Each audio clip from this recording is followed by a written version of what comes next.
again in the fall when 8 justices were waiting for the presidential election to decide who would fill the seat left vacant by the death of Antonin Scalia.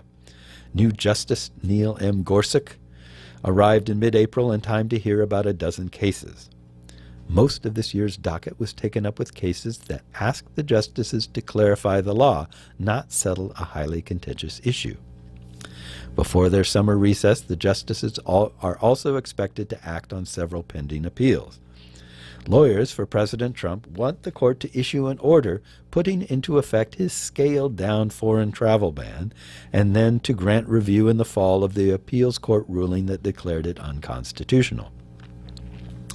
The justices have also spent weeks considering appeals in 3 cases that could lead to major rulings if they are granted review for the fall. One involves a Colorado baker who turned away a gay couple's request for a wedding cake. At issue is a clash between religious rights and a state's anti-discrimination law. The other 2 cases test the reach of the Second Amendment and the right to bear arms. The court is also expected to take up a major case of partisan gerrymandering from Wisconsin, which could yield early next year an important ruling on political power. Here are notable cases due to be decided this month. Church schools. Must a state offer equal funds to church schools if other private groups may qualify? A seemingly small dispute over the playground at a Lutheran day center in Missouri could trigger a major shift in church-state law. Most states' constitutions forbid sending tax money to a church. Religious rights advocates sued when Missouri refused to pay for rubberizing a church school's playground, and they argued the court should strike down the limits on state funds going to churches as discriminatory and abridging the First Amendment's protection for the free exercise of religion. The court heard the case in April, a few days after Gorsuch arrived. Trademarks and free speech. Does the federal trademark law violate the freedom of speech because it forbids names and phrases that may disparage people or groups? Washington, D.C.'s pro football team, the Redskins, are in danger of losing their trademark because of this provision. The justices heard the case of an Asian American band that calls itself the Slants and seems divided over whether this was a racial slight or humor. Jail and deportation. Many U.S. authorities arrest and jail for as long as needed immigrants who face deportation.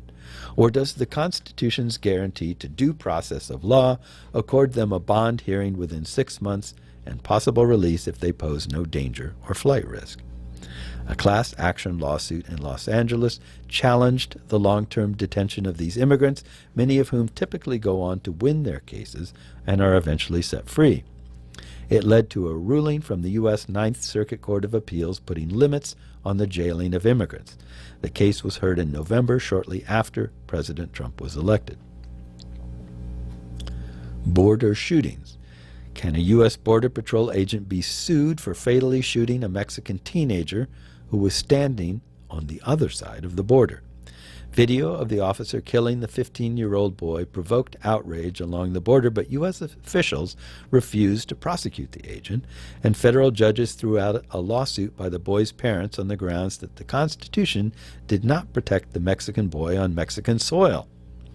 In cases about the U.S. detention center in Guantanamo Bay, Cuba, however, the court has said the Constitution's protection did extend to territory beyond the border that was under the control of U.S. authorities. And deportation and burglary. Is breaking into a garage or empty home a crime of violence that requires the deportation of a longtime legal immigrant? The law says non-citizens who are guilty of an aggravated felony, including a crime of violence, must be deported, but it is not clear what crimes qualify. A Filipino native who has lived in Northern California since 1992 faces deportation for a 10-year-old burglary conviction involving break-ins of a garage and a house. But the Ninth Circuit Court said the law itself was unconstitutionally vague because it did not define a crime of violence. So that's what they've got on their agenda. And I had thought that this article would talk a little bit more about the travel ban, but it doesn't. So we'll just have to wait and see. it seems obvious to some of us anyway that the travel ban is pointless. And it was pointless to begin with, that it was exercise of aggression and a sort of it was posturing, like it was a slap in the face to Muslims who wanted to come in. And it seems really obvious. I mean, if you remember what was being said at the time during the run-up to the election, all the statements that were made by all the people, and then you saw the travel ban, it seemed very much to be an extension or an expression, I guess you will, if you want to call it that, of those attitudes and those statements. And clearly, several courts agree with that interpretation. It seems obvious. So really the question being placed before the Supreme Court, because they like to get out of the gray areas and get into just very carefully parsing, what does the law say, what is being stated here, all those different kinds of things. They're going to try. It will be interesting to see how they try to work around that, because it's pretty obvious, and at least one court says it is totally obvious, that the powers that be, or the powers that were soon to be, were stating, okay, Muslims are dangerous, Islam is dangerous. Trump himself went on TV and said Islam hates us, us presumably meaning America. So this was the attitude being projected. These were the statements being made, and the travel ban seemed to be a physical expression. Like, okay, now we're putting this into words in a sort of a legalistic format, and here's how all those attitudes are being expressed legally. So I think the way the Supremes are going to look at it is, can you judge the text of the ban based on what you know about the intent of the people who wrote it? And that's an interesting question, because I don't know how I would answer that question if I weren't a partisan, if I didn't have a specific point of view already about the people involved and the issue itself.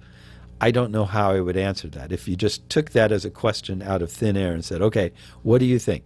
In terms of a law, do you judge it based strictly on what it says, or do you allow yourself to include the attitudes and opinions of the people that wrote it?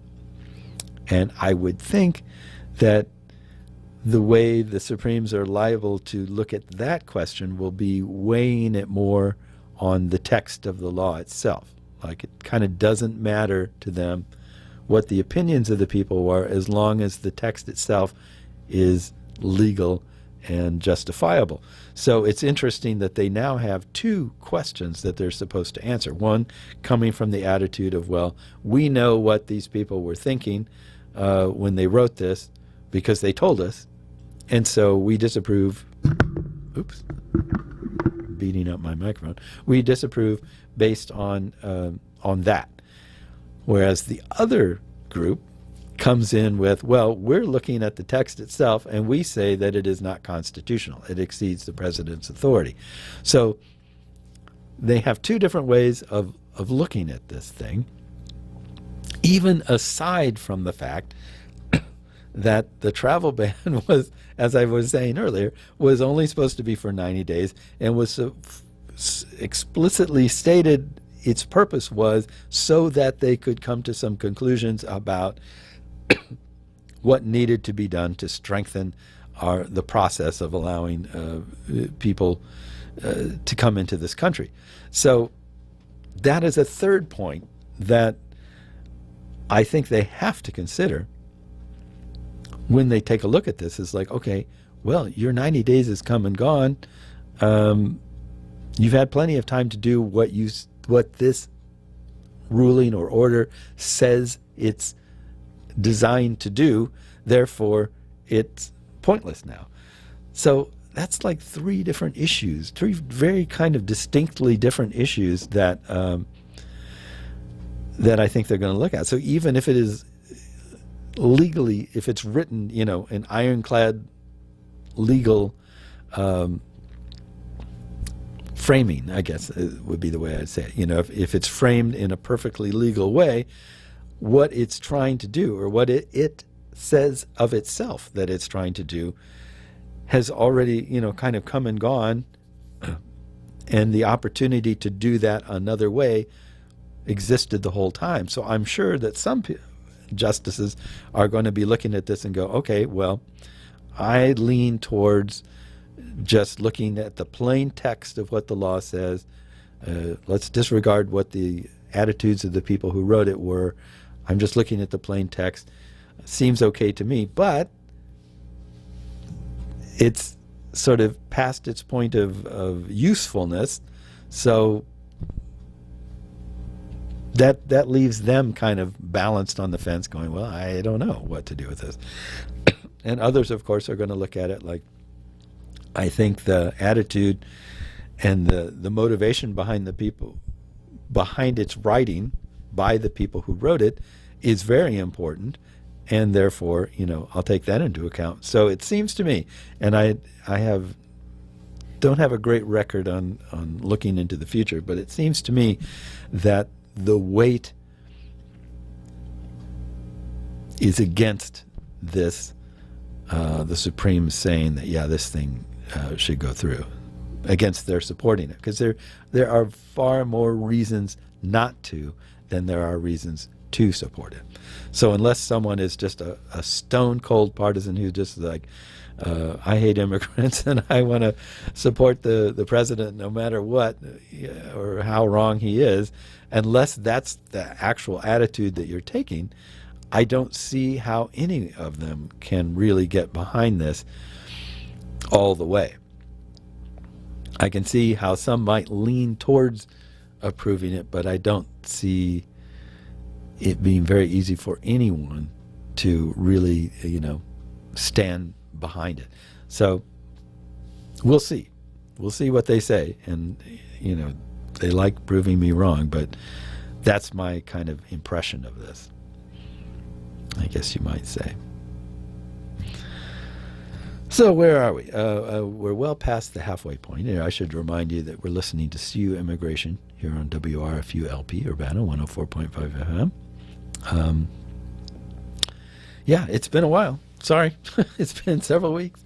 I haven't been in here, and I haven't had a lot to say. I've been thinking about this stuff a lot, but it's like, oh, well, I don't know. It's hard to come up with any like really strong definitive opinions about what's going on in immigration when everything is so muddled right now. So let's move on here. So how about an article entitled "Cities Take Texas to Court Over Immigration and Sanctuary Cities Law." If you will remember, not that long ago, the governor signed a bill that basically penalized sanctuary cities and in Texas. So this is like sort of what the administration was trying to do, but really couldn't come up with a way of doing, when they said, oh, well, we're not giving any government grants, we're not going to give any funds to sanctuary cities. And then people challenged that, and I was like, well, actually, there's only a couple of things that we could possibly withhold, and those don't amount to much. So that kind of fizzled. That was a big, statement of like, oh, we're not going to allow you to do this. That kind of fell apart. But Texas, being who they are, they stepped up to the plate and said, well, if the feds can't do it, we can do it here within the state. So that's what this is kind of about. So here we go. I'll start reading. First, the small border city of El Cenizo sued their state of Texas. Next, El Paso County filed its lawsuit. Then San Antonio, Austin and Dallas joined in. And now Houston, the most populous city in Texas, is also considering suing the Lone Star State. The subject of all the legal action, Senate Bill 4, SB 4, the recently passed law that challenges sanctuary cities. The growing list of cities and municipalities aided by the Mexican-American Legal Defense and Education Fund, or MALDEF, and the ACLU claim the law passed last month is unconstitutional and threatens public safety. SB 4, signed by Governor Greg Abbott on Facebook Live on May 7th, that just sounds funny, requires local law enforcement agents to honor requests by federal immigration agents to detain jailed immigrants suspected of being in the country without proper documentation. It also empowers local law enforcement officers to ask about a person's immigration status during routine encounters such as traffic stops. Texas joins at least 33 other states that are also considering laws this year to crack down on sanctuary cities, nearly double the number from 2016. The move by Texas follows President Trump's executive order on immigration, issued in January, which threatened to withhold some federal funds from communities that refused to cooperate with federal immigration enforcement. A San Francisco federal judge in April blocked the executive order. Last month, the Trump administration narrowed the executive order's scope and asked the judge to reconsider. Local officials say the state shouldn't be compelled to enforce federal immigration law. The new Texas law, they say, erodes trust between local law enforcement and immigrant communities. We want our day in court, Austin Mayor Steve Adler said at a press conference last week announcing the lawsuit. For far too long, the legislature has been playing political football with the safety of our city and other cities in Texas. Now we get to move to a different forum. The lawsuit is the latest in a series of recent developments that highlight a deepening discord between Abbott, the state's Republican leadership, and Texas metro centers, which tend to be majority Democratic. Speaking to a group of Republicans last week in Benton, about 60 miles north of Austin, Abbott criticized Travis County officials and its county seat of Austin, which is heavily Democratic, and Abbott's residence as the state capital. As you leave Austin and start heading north, you start feeling different, Abbott told the audience, according to the Austin American-Statesman. Once you cross the Travis County line, it starts smelling different. And you know what that fragrance is? Freedom. It's the smell of freedom that does not exist in Austin, Texas. Oh, my goodness. That would be my only editorial comment right there. That chuckle. Okay. Also last week, Abbott called lawmakers back to Austin for a special session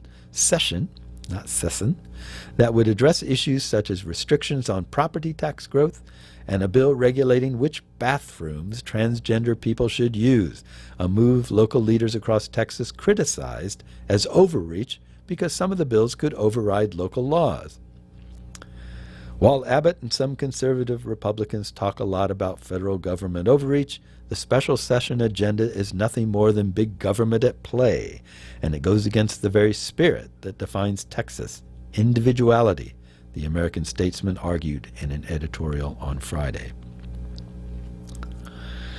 Conflicts between cities and state leaders have happened before, but rarely to the pitch it's reached in recent days, says Mark Jones, a political scientist at Rice University in Houston. Other states, such as Illinois and Missouri, are red-leaning states with strong Democratic cities, but Texas's sheer size and the size of its ever-growing cities amplify the growing chasm between the two, he said. We've seen a trend over the past 10 years where Republicans in state government have moved to the right, where the cities, due to demographic transformations, have become more liberal, Jones said. The gap between the two has grown and continues to grow.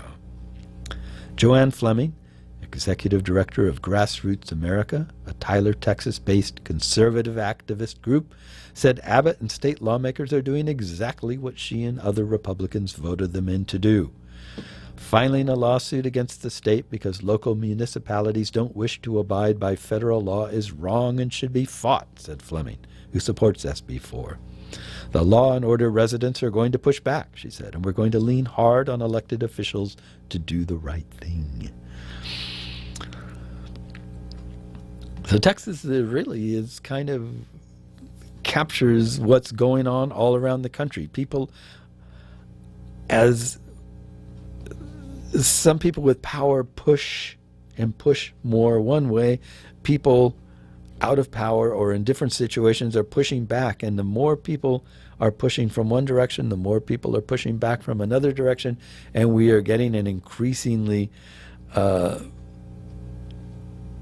active, antagonistic, and not controversial. What's the word? I can't seem to come up with good words these days. My brain is just not working correctly. I don't know. We're getting a sense of conflict in everything, whereas before it was people like talking about different opinions. Now it's people actively pushing and fighting back and becoming more hardened in their position and more actively opposed to the other point of view. So it's not so much like a bunch of differing points of view as like two distinctly opposite points of view on everything. And that seems to define what's going on in this country, is that everything is like either this extreme or that extreme, and it's clashing in the middle. And that's really, I wonder where that's heading and where that might end. It's kind of frightening to think about. It's no longer, as I said, it's no longer slightly different opinions. It's diametrically oppositional opinions. And there is no compromise really on some of this stuff. I mean, there are a lot of things here that it's like there is no like halfway point, because it seems like the other side is completely wrong about it, completely wrong about their justification, completely wrong about what they're trying to do.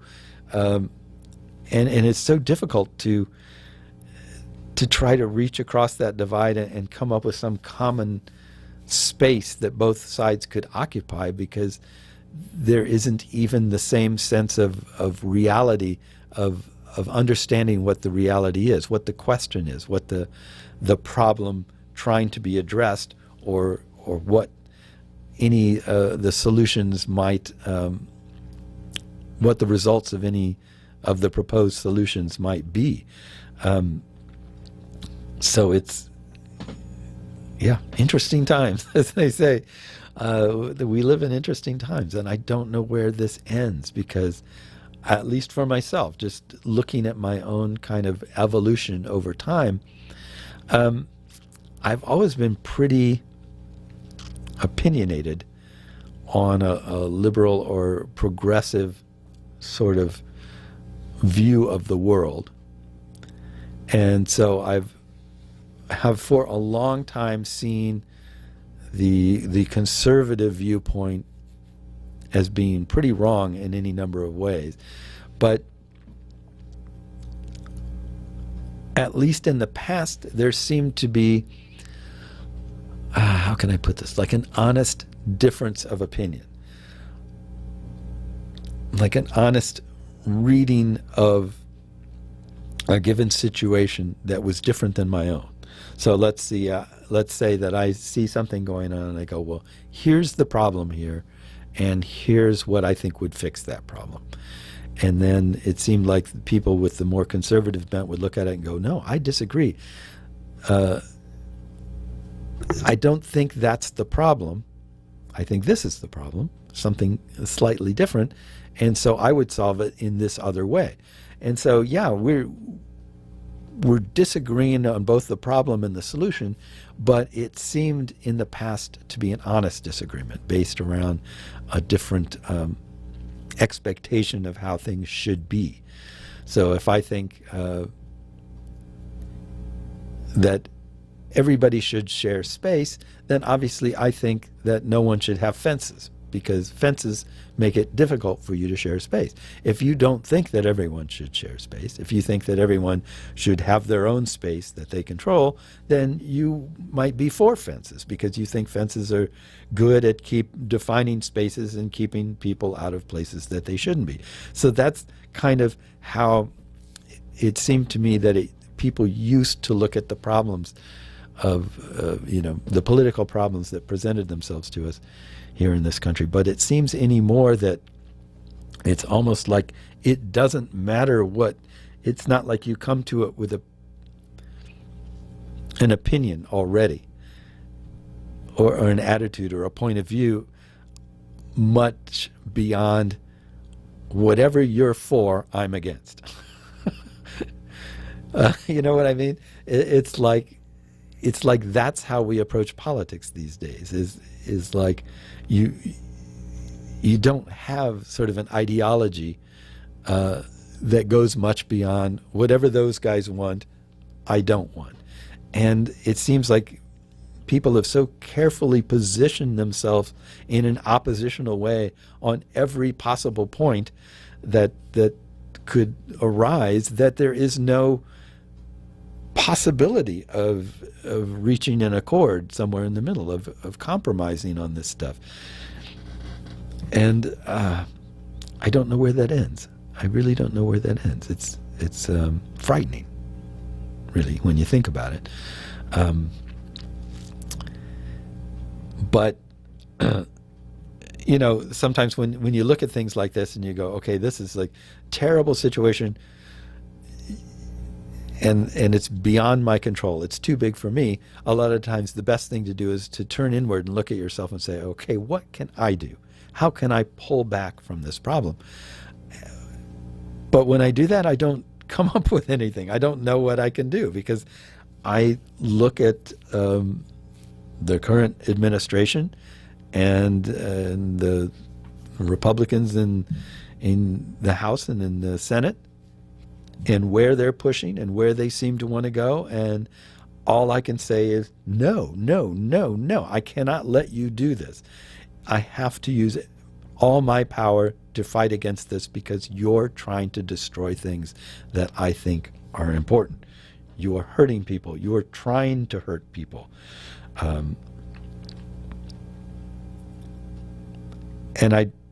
So it's not like I can say, well, I'm going to be less strident. I'm going to be more accommodating. I'll try harder to see the other point of view. If what you want to do is hurt people, I may want to know why, for my own intellectual curiosity. It may be helpful to me to understand why you want to hurt people, so that I can do a better job of stopping you from hurting people. But at no point do I want to say, okay, I'll go partway and I'll let you sort of halfway hurt people. That's how I'll accommodate you. I can't do that. I have to say, no, absolutely not. You may not hurt people in any way if I can help it. And that doesn't lead to much in the realm of compromise when that's your attitude. But I don't see any other way to look at it. I just don't. So I have used up all my time with this ranting. I apologize for the rocky start at the beginning, but I couldn't help it. Had technical difficulties. I hope you will tune in again, or again, depending on how you pronounce that. And in the meantime, try to stay cool if you can, and have a good week. Bye-bye.